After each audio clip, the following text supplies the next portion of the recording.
बिस्मिल्लाहिर्रहमानिर्रहीम अस्सलामुअलैकुम। आज की इस वीडियो में आपको बताने जा रही हूँ कि आउटफिट फ्रॉम वेस्ट प्लास्टिक ये जो मॉडल है ये हम लोगों ने किस तरह से बनाया और इसका आइडिया क्या था।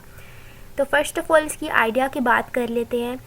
पाकिस्तान में इस तरह की बहुत सारी इंडस्ट्रीज़ हैं जो कि प्लास्टिक को यूज़ करते हुए पॉलिएस्टर बनाती हैं और फिर उसके बाद उधर से क्लॉथ्स, शूज़ और बैग्स वगैरह बनते हैं जो कि हमारे आउटफिट का हिस्सा है।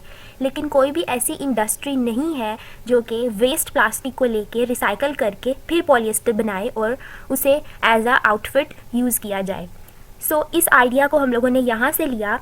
तो हम लोगों ने सोचा कि जिस तरह से हमारी दूसरी इंडस्ट्रीज़ हैं जो यूज़ करती हैं प्लास्टिक को और पॉलिएस्टर बनाती हैं, तो क्यों ना हम लोग वेस्ट प्लास्टिक से अपना पूरा आउटफिट तैयार कर लें।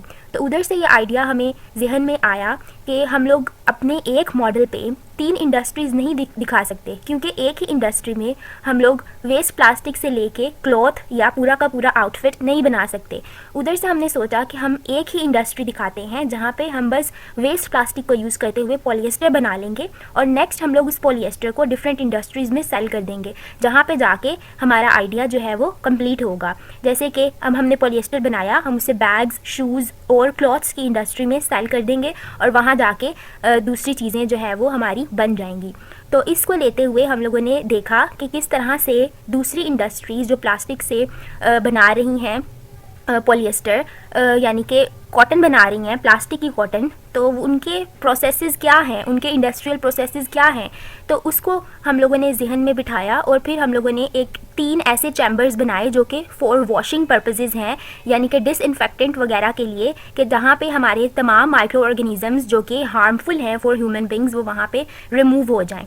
तो आइडिया ये हम लोगों ने इसीलिए सोचा क्योंकि हमारे पाकिस्तान में रिसाइकलिंग के लिए ये अच्छा आइडिया है। इस तरह से हमारी प्लास्टिक जो है वो रिसाइकल भी हो जाएगी, प्लास्टिक पोल्यूशन भी कम होगी और इसके अलावा जो इससे प्लास्टिक बनती है वो उससे ज़्यादा हीट प्रोवाइड की जा सकती है, वो ज़्यादा यानी कि हीट प्रोवाइड करती है और इसके अलावा वो बिल्कुल वैसी ही होगी जिस तरह के हमारी दूसरी प्लास्टिक बनती है, पॉलिएस्टर बनता है दूसरी प्लास्टिक से।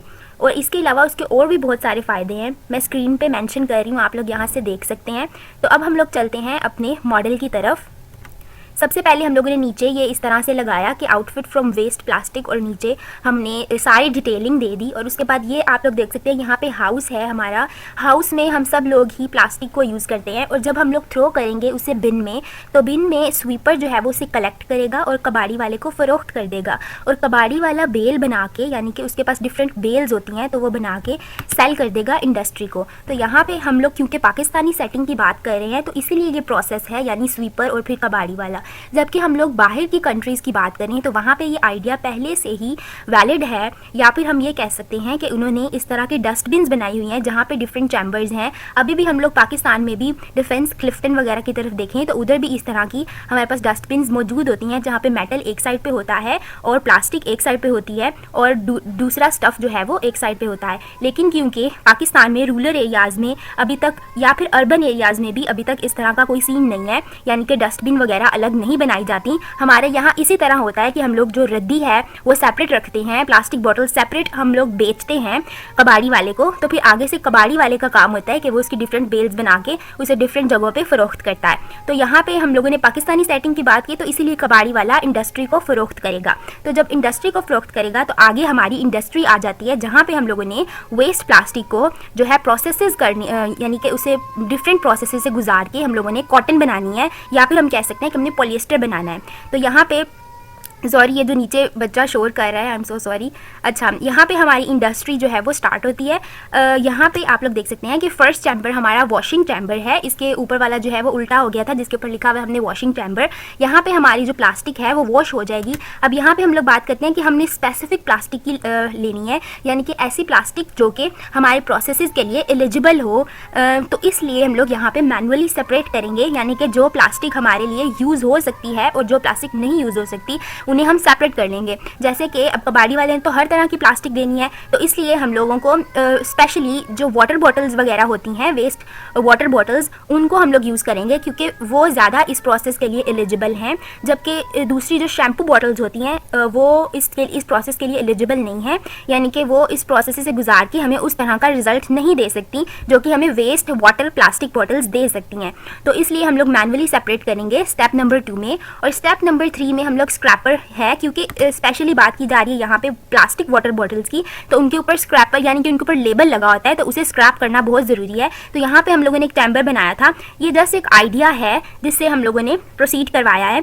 ये स्क्रैपर जो है क्योंकि एज इट इज़ वर्केबल हम लोग नहीं बना सकते, तो इसलिए हम लोगों ने, क्योंकि वो तो प्रोसेस इंडस्ट्री में ही होने हैं, तो हम लोगों ने बस मॉडल पे दिखाना था, तो इसलिए हम लोगों ने ये स्क्रैपर बनाया। इसके अंदर से हम लोग जब कोई प्रेजेंटेशन के लिए आता था, इसके अंदर से हम लोग यानी कि कार्ट गुजारते थे, और जिसके अंदर हम लोगों के एक साइड पे लेबल्स थे और एक दूसरी साइड पे हम लोगों के पास प्लास्टिक थी। तो इधर से इस बात यानी कि यहाँ से इस बात का पता चल रहा था कि पीछे से ये कार्ट आ रही है और इसमें लेबल्स जो है वो स्क्रैप होते चले जा रहे हैं। उसके बाद हमारे पास चैम्बर नंबर 4 था। चैम्बर नंबर 4 में हमारे पास था डिसइंफेक्टेंट टनल, यानी कि इसे हम लोग ऑटोमेटिक स्प्रेयर चैम्बर कह रहे थे, यानी कि यहाँ पे हम लोग डिसइंफेक्टेंट स्प्रे को यूज़ करते हुए हम लोग अपना जो है नीचे कार्ट में हमारे पास जो प्लास्टिक पड़ी हुई है उसको स्प्रे कर रहे थे, जिसकी वजह से जो हमारे ऊपर जितने भी बैक्टीरियाज, वायरसेस या जो भी यानी कि माइक्रो ऑर्गेनिजम्स हैं जो कि ह्यूमंस के लिए हार्मफुल हैं, वो यहाँ पर टोटली रिमूव हो रहे थे। ठीक है, उसके बाद हमारे पास नेक्स्ट जो चैम्बर था, अब यहाँ से क्योंकि नॉर्मल दूसरी इंडस्ट्री वाला प्रोसेस ही स्टार्ट हो जाना था, यानी कि हमारे पास इसके बाद आ रहा था क्रशर। ये ऑटोमेटिक क्रशर है, आपको ऊपर मैं लिंक डाल दूंगी जिसमें आप लोगों को वो बता रहा है कि किस तरह से आप लोग क्रशर बना सकते हैं। तो इसके अंदर हम लोगों ने लाइट्स लगाई हुई थी, क्योंकि कैमरा में आपको एज इट इज़ नहीं नज़र आ रहा, तो जब कोई प्रेजेंटेशन के लिए लेने के लिए आता था तो हम लोग ऊपर से इसका बटन ऑन कर देते थे और नीचे से हम लोग लाइट ऑन कर देते थे, तो इस तरह से क्रशर में यानी कि क्रश हुई प्लास्टिक नज़र आती थी। ओके, नेक्स्ट हमारे पास आ जाता है ये वॉशिंग चैम्बर।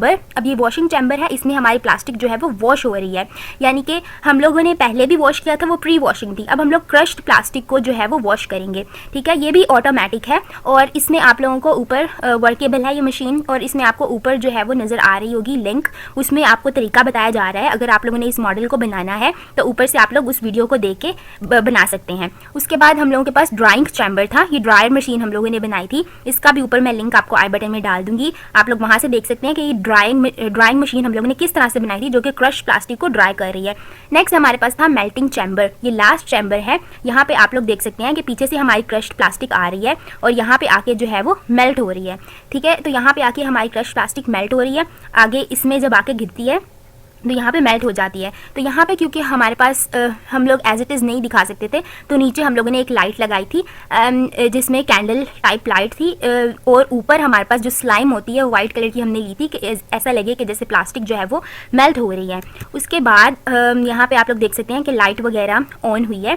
उसके बाद हम लोगों ने जब इस प्लास्टिक को, आइडिया तो ये है कि जब हम इस प्लास्टिक को, इस मेल्टेड प्लास्टिक को मेल्टिंग चैम्बर से डायरेक्टली पोर करेंगे कॉटन मेकिंग मशीन में या पॉलिएस्टर मेकिंग मशीन में, तो ये इसका आइडिया हम लोगों ने वहाँ से लिया कि जैसे कॉटन कैंडी मेकिंग मशीन होती है जो कि जब सेंट्रीफ्यूगल मशीन होती है वो रोटेट करती है सर्कुलर मोशन में, तो जब ऊपर से हम लोग कॉटन कैंडी का जो सोल्यूशन है वो डालते हैं तो वहाँ पे कॉटन कैंडी हमारे पास बन जाती है। तो इसी तरह जब हम मेल्टेड प्लास्टिक को ऊपर डालेंगे तो ये रोटेट करेगी सेंट्रीफ्यूगल मशीन की तरह, और यहाँ पे हमारे पास जो है हमारा प्रोडक्ट, फाइनल प्रोडक्ट जो कि कॉटन का फाइनल प्रोडक्ट है वो हमारे पास आ जाएगा। और इस तरह से हम लोग इस पॉलिएस्टर को डिफरेंट इंडस्ट्रीज़ में सेल कर देंगे, जहाँ से हमारे पास ये प्यारे प्यारे से ड्रेसेस, शूज़, बैग्स वगैरह मिल जाएंगे जो कि हमारी प्रोडक्ट्स हैं एट द एंड। तो ये सारा हमारा आइडिया था और ये सारा हमारा मॉडल था। तो अगर आप लोगों को आइडिया पसंद आया हो तो आप लोग इस पर ज़रूर काम करें, और आप लोग अगर इसमें कोई इनोवेशन लेकर आए तो ज़रूर नीचे कमेंट बॉक्स में बताइएगा, और आप लोगों को वो आइडिया कैसा लगा ये भी कमेंट बॉक्स में बताइएगा। और thank you so much for watching. अल्लाह हाफिज़, टेक केयर।